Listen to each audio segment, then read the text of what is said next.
Então, qual o seu nome completo? Bruno Machado Souto, Qual a sua idade? 36. Onde você mora? Eu moro na ocupação do Horto Florestal de Sapucaia do Sul. E qual a sua profissão? Eu sou professor de matemática do estado. E você tem família? Sim, uma esposa, 2 filhos e um pai e uma mãe que moram ao lado. Meu nome é Rosemary Monteira Brum, Qual a sua idade? 59. A senhora tem família? Sim, tenho 5 filhos e 8 netos. E há quanto tempo a senhora mora na ocupação do Horto Florestal? Desde quando a minha mãe engravidou e eu nasci aqui e aqui até hoje eu tô. Qual é o seu nome? Fátima Ferraz. Você tem família? Tenho 2 filhos, Gabriel de 16 anos e Sofia de 12 anos. Qual é a sua idade? 53. E qual a sua profissão? Eu sou autônoma, trabalho em casa por conta com padaria. E há quanto tempo você chegou na comunidade? Eu cheguei em 2015, então fazem exatamente 11 anos, 10 anos que eu estou na comunidade. E como foi para você vir morar numa ocupação? De começo bem difícil.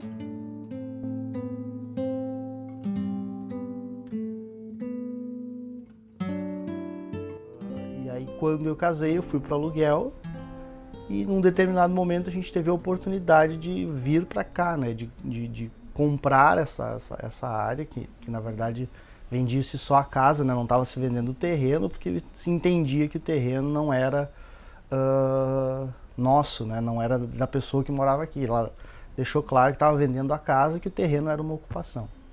E aí, para sair do aluguel, a gente acabou vindo para cá. Isso faz quanto tempo? 14 anos, quase 15. É assim, a mãe e o falecido meu pai, ele trabalhava na polícia rodoviária. Daí que os bichos morriam, daí ele pegava os bichos, né?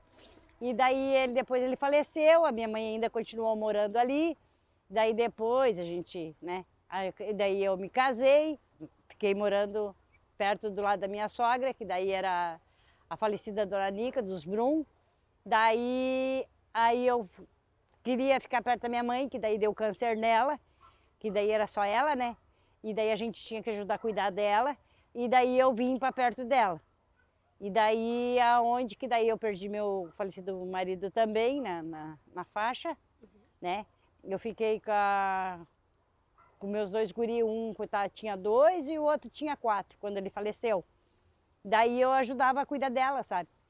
Daí ajudei a cuidar dela e daí continuemos sempre aqui. Daí os meus filhos casaram e estão todos perto de mim aqui.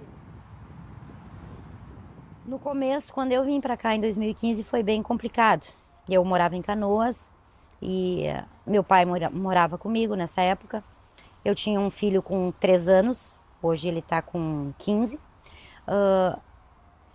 E nessa época que eu vim para a ocupação, foi bem na época que eu descobri que meu pai tinha câncer, que meu filho era portador de von Willebrand.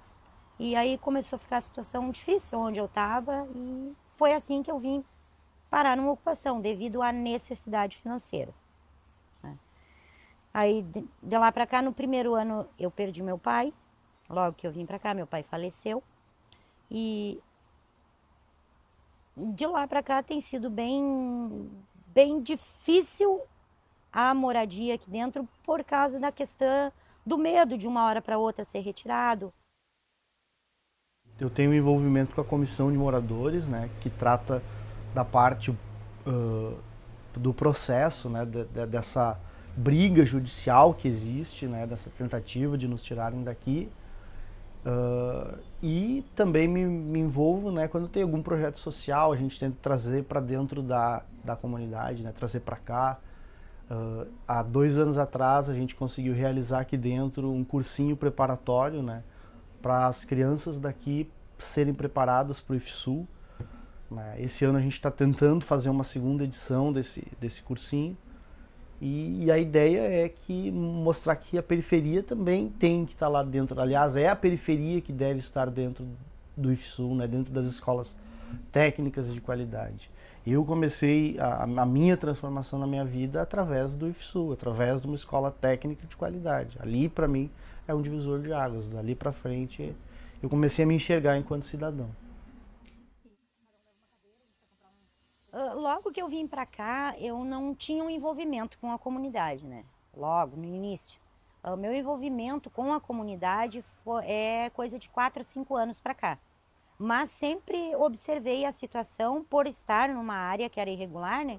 Sempre observei essa situação da questão da área, né? E sempre soube que ela tinha um processo jurídico e que em um momento ela iria vir à tona, né?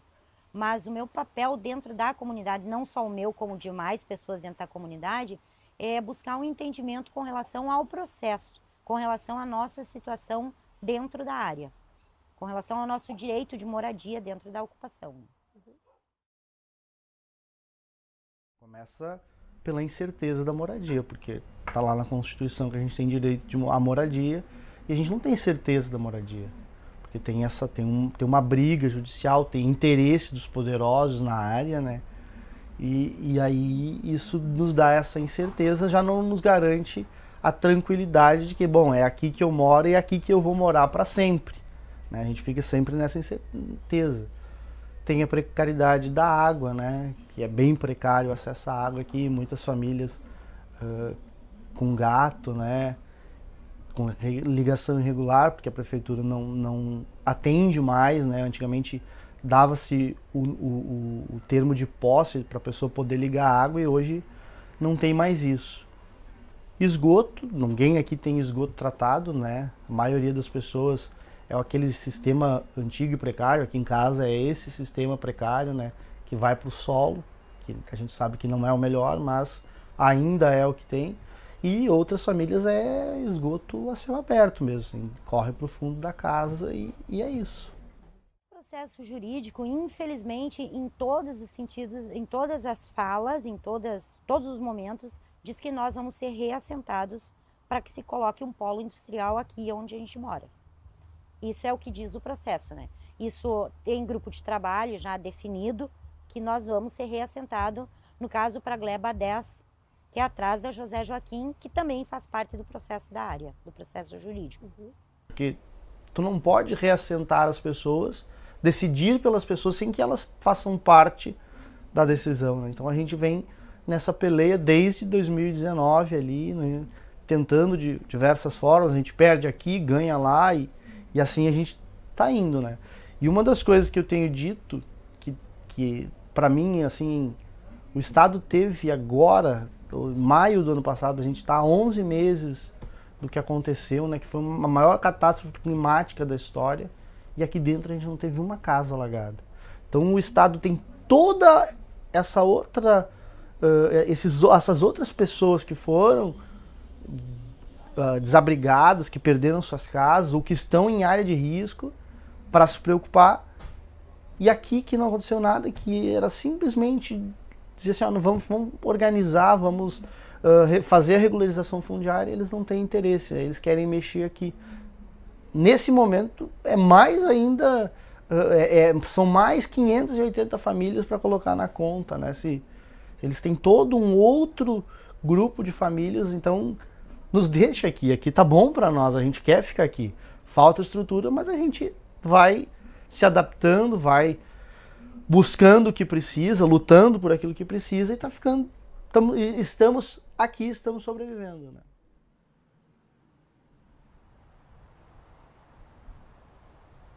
Para mim é um paraíso, porque aqui é a coisa mais boa que tem.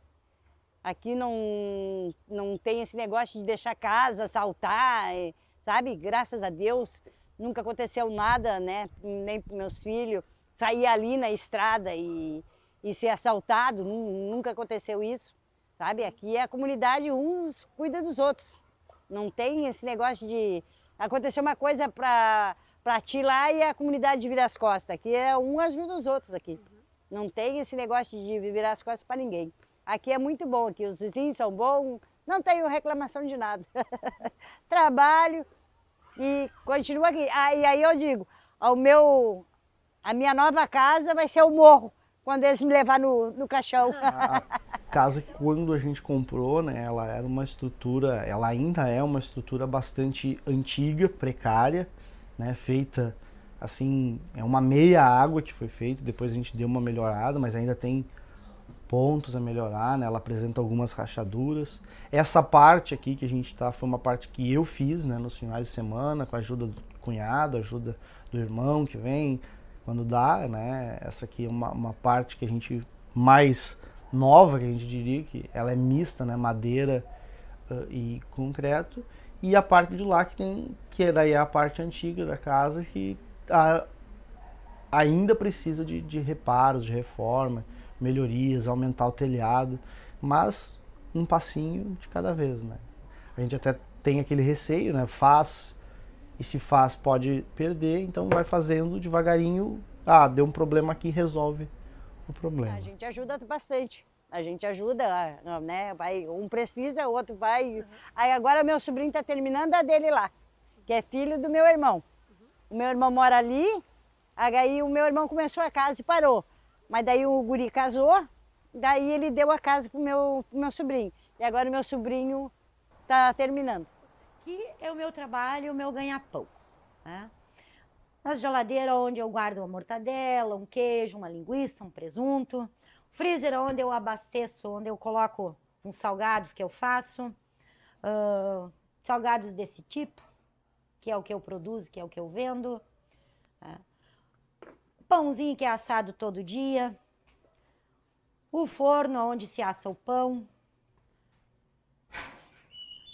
Aqui o pão na espera para tarde. E aqui é o espaço que eu falei que eu construí, que foi feito há 2 anos atrás, um espaço onde eu iniciei, onde não tinha nenhum piso, era na brita, não tinha parede, era cortina. Assim eu iniciei o meu negócio, onde eu fiz aquele financiamento do Loas, onde eu comprei forno, estufa, balcão, freezer, geladeira, freezer do lado de cá. Aí assim foi indo, foi crescendo, e aqui é o meu espacinho de trabalho.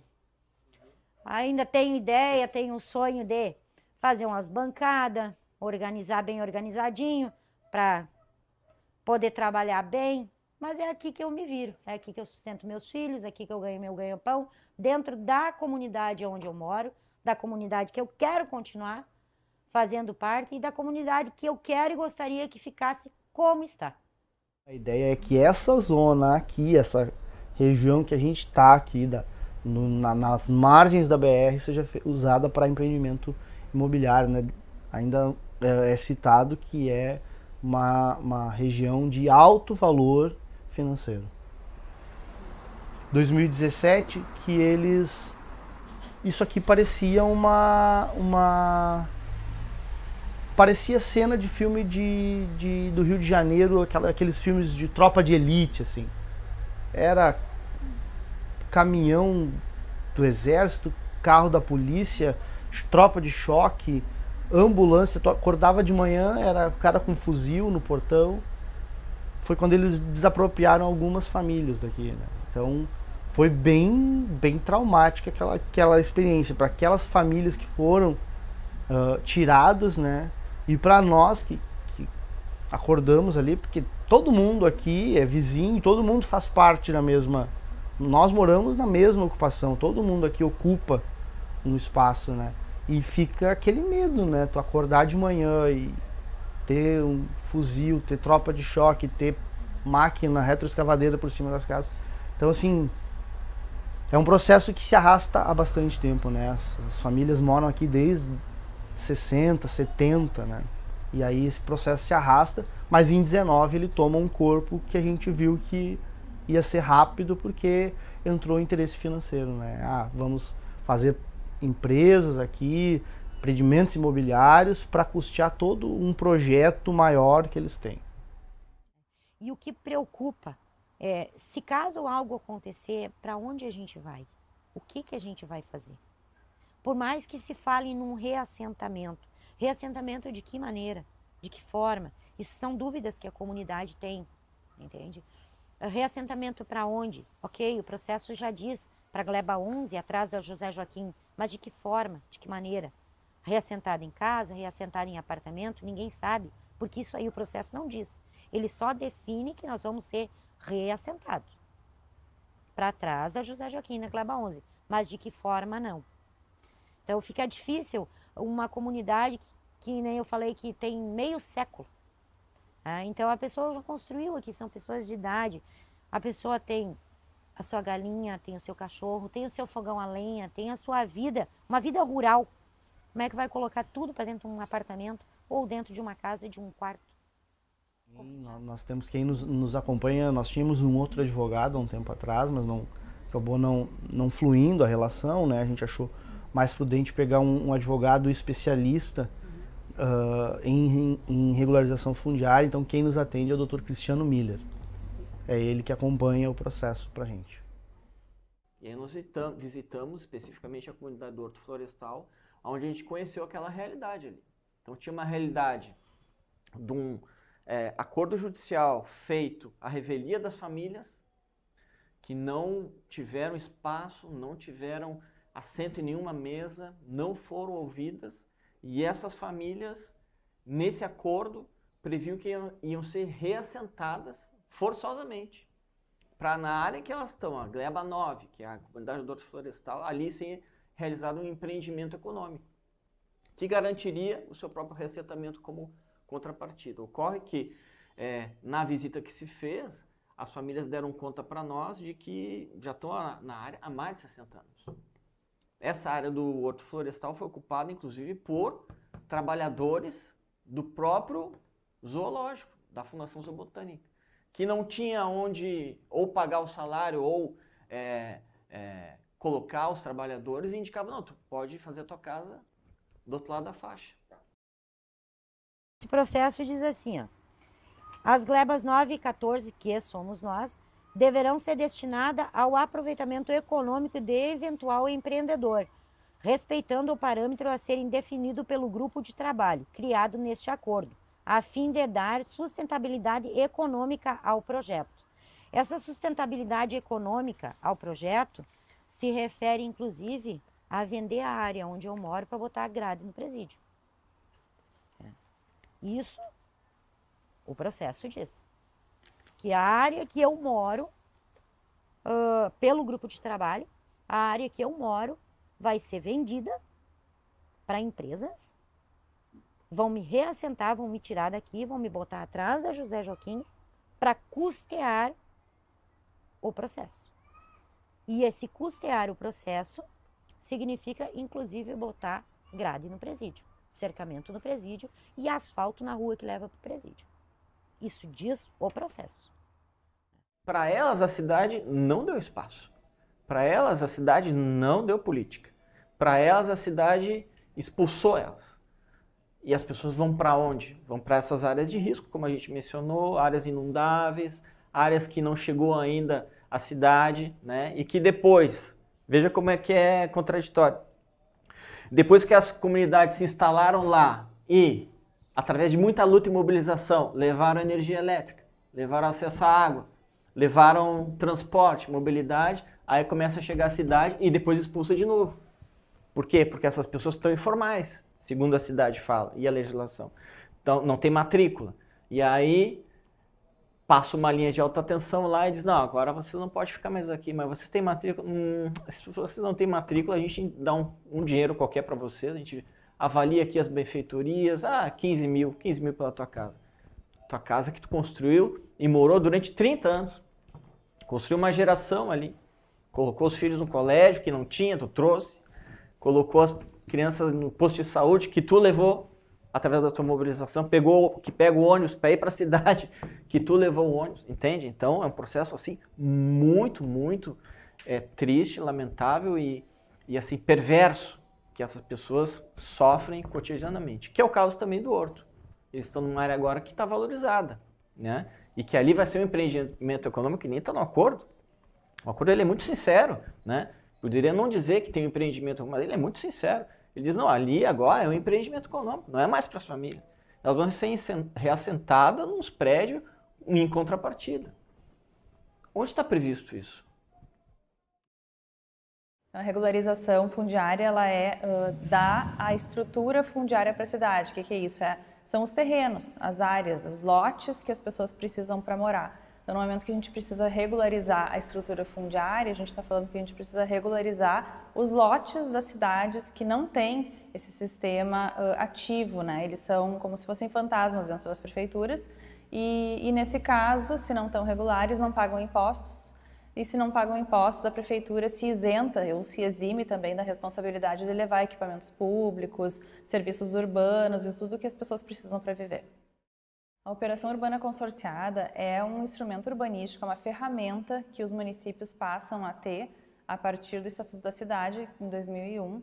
E ela se trata, na verdade, como se fosse um sistema de contrapartida, né? Uma operação que faz com que o poder público, seja ele municipal, estadual ou federal, e a iniciativa privada possam fazer um convênio, um consórcio, né? De que maneira? Atuando em conjunto em prol de alguma área da cidade. Esse é o fundamento do instrumento Operação Urbana Consorciada. Ele vem sendo utilizado de várias maneiras por diversas cidades. Em alguns casos, o poder público fica com um percentual, né, maior ou tem maior responsabilidade. Em outros casos, a iniciativa privada acaba tendo mais responsabilidade e, por consequência, mais lucro. Isso é o que geralmente acontece. Sim, na operação urbana consorciada, a população sempre precisa ser escutada. Faz parte do processo a realização de audiências públicas, a realização de escutas com a comunidade e qualquer tipo de envolvimento, toda a população que é o público-alvo do projeto é a população que mora no local. Então, ela precisa fazer parte da operação urbana. Senão, esse consórcio fica desigual. Alguns casos, isso já aconteceu e os processos podem ser julgados inconstitucionais, né?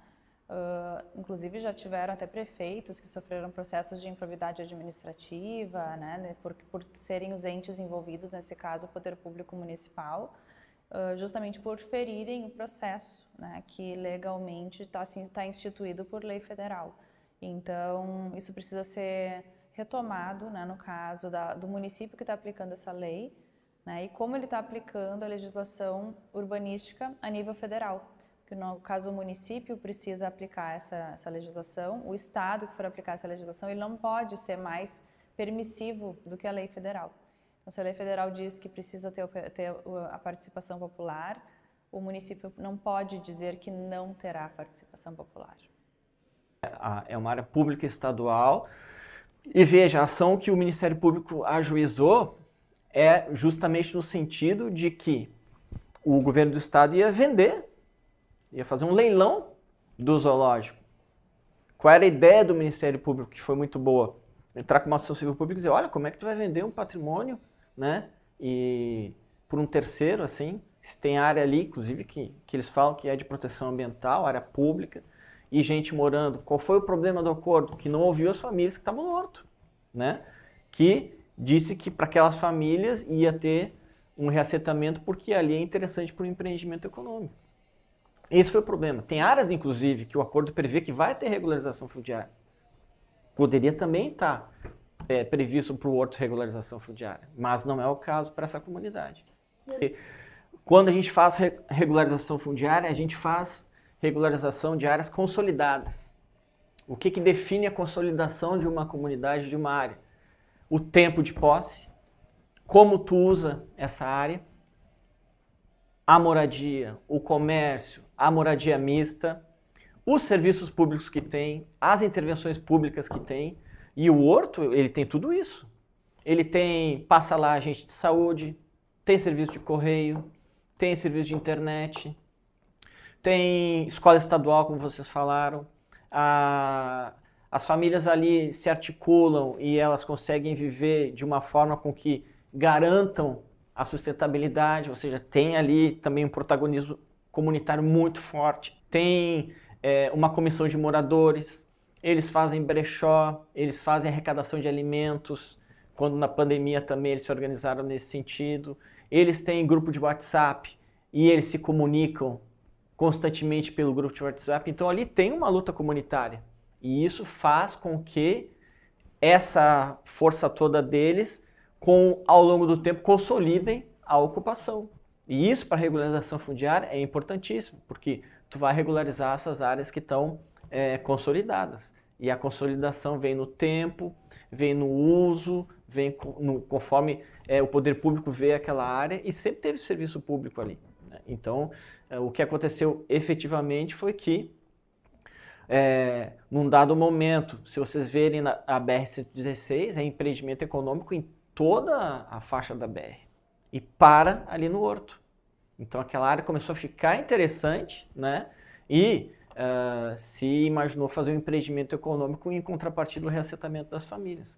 Quando a lógica, às vezes, pode ser diferente, né? A lógica pode, a gente não seguir essa lógica desenvolvimentista, né? E de crescimento econômico a qualquer custo, e fazer ali um bairro, porque não urbanizado, para as próprias famílias. Esse documento aqui é a última decisão jurídica com relação ao processo da área. No meu entendimento, estava em Porto Alegre, e de Porto Alegre foi remetido a Sapucaia, né?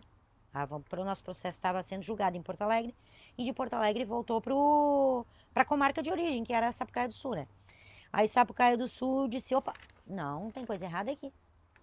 Que, como eu falei, a ministra Rosa Weber havia negado nosso embargo de terceiros, né?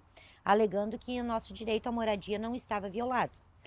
E no momento que veio para Sapucaia, a Sapucaia do Sul disse, não, tá sim, tá violado o direito à moradia. Agora vai direto ao Superior Tribunal de Justiça o nosso processo, que era o que nós queríamos. Mas o advogado não estava conseguindo que ele fosse para Brasília, né? E agora vai o processo. Revela-se prudente que seja feita nova remessa do agravo em recurso extraordinário ao Supremo Tribunal Federal, ante exposto por medida de extrema cautela. Reencaminham-se os autos ao Supremo Tribunal Federal ao feito de ensejar nova análise do recurso. O que estava sendo dito, que o nosso direito à moradia não estava sendo violado, se viu e foi provado que sim, que nosso direito à moradia está sendo violado.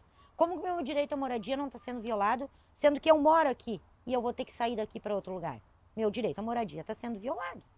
O meu primeiro ideal aqui seria a regularização fundiária, né? Saber que essa ocupação está regularizada, né? Que ela passou a ser um bairro de Sapucaia, né?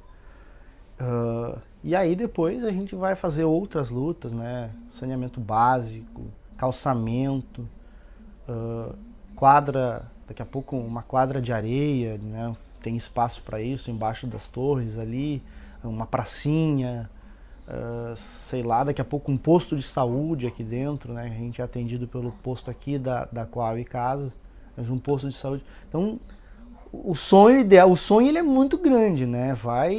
Se tu me disser assim, sonha, eu vou sonhar com complexo cultural, esportivo, educacional, vou longe, mas o primeiro ideal para mim é a regularização fundiária. A gente tendo a regularização fundiária, aí dá para correr atrás de outros sonhos. Nosso objetivo com a comissão é a regularização fundiária, como tá. A regularização fundiária. A gente não quer sair daqui, a gente quer que seja regularizada a área como tá, como ela tá. Porque uma coisa é certa, se o processo fala que a área é uma APP, é uma área de preservação permanente, mas como que pode ser colocado um polo industrial aqui, que o processo diz isso, né? Gleba 9 e Gleba 14, para destino de uma área de um empreendimento consorciado. Se pode botar uma empresa aonde está a minha casa, por que não pode deixar a minha casa onde está? Que direito uma empresa tem e eu não tenho? A empresa pode vir para onde está a minha casa, mas eu, como pessoa, como mãe de 2 filhos, eu não tenho direito a morar onde eu estou? Mas a empresa pode vir, eu não posso ficar.